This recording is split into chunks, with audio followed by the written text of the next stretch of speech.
Welcome to the Trinisphere, where Timmy's journeys and spikes about over all things EDH, here with your host, you better take all that damage, Juan the Timmy, with another deck tech. But first, please like, subscribe, and hit the bell icon so you never miss out on any new Trinisphere content.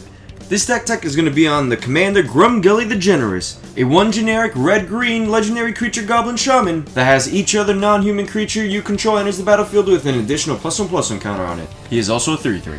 So looking at Grumgully, I was like, alright, we could just play a deck where you just toss +1/+1 counters on the guy repeatedly. I'm like, no, that's bad. Instead, we're gonna go with a deck where we just make as many tokens as possible, or just as efficiently as possible, and making all those 1/1s, 2/2s, and killing people as quickly as possible in combat. But before you beat your opponents, you're gonna need some ramp. We got Birds of Paradise, Elvish Mystic, Llanowar Elves, Soul Ring, Coppermere, Farseek, Rule Signet, Mind Stone, Ramp and Growth, Sakura Tribuilder, Sphere of the Suns, Star Compass, Harvest Season, and Valley Rannet, which will be more for color fixing. Now let's get on to beating our opponent down.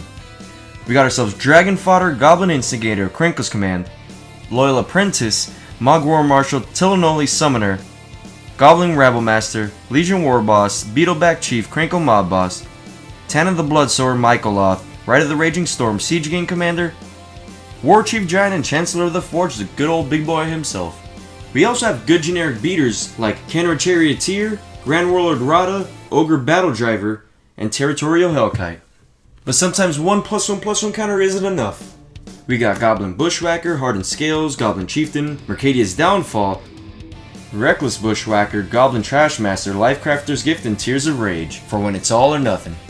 Unfortunately though, there's going to be these moments where your opponent has these annoying things called permanents, so we're going to have to remove those. We got Vandal Blaster Braid, Artifact Mutation, which will make us some tokens, Goblin Crater Maker, Chaos Warp Chain Reaction, and good old Blasphemous Act. Unfortunately though, there's going to be times where we just can't attack profitably or attack at all, and in those moments we have Throne of the God Pharaoh, Perforos God of the Forge, Burn at the Stake, and Warstorm Surge to deal damage directly to our opponents. Hopefully by turn 5 or 6 you've killed somebody and you have to refuel now. We have Experimental Frenzy, O-Ran Frostfang, Shamanic Revelation, and the Immortal Sun. And now last but not least, the utility cards. We have Goblin Bombardment, Goblin Matron, Goblin War Chief, Hellraiser Goblin, Fresh Meat, and Fury of the Horde. And for lands, you know the good old 36 Mountains. Now I'm playing, it's about half and half. I wouldn't suggest playing any utility lands, you just want to hit your land drops, and just tap out, keep playing guys, and keep attacking your opponents. Alright guys, thank you for joining me on this deck tech by Timmy. Please like, subscribe, and hit the bell icon so you never miss out on any new Trinisphere content. If you feel like buying this deck or picking up any other cards you need, I would suggest going to TCG Player through the link down below in the description box. Doing this supports the show, allows me to keep brewing budget decks, helps Hogg's rock addiction, and makes Shannon's life just a little bit easier in the editing closet we keep them locked in. And remember guys, it's all about sending a message. Like telling your opponent it doesn't matter how much damage I'm swinging at you, take it and be grateful.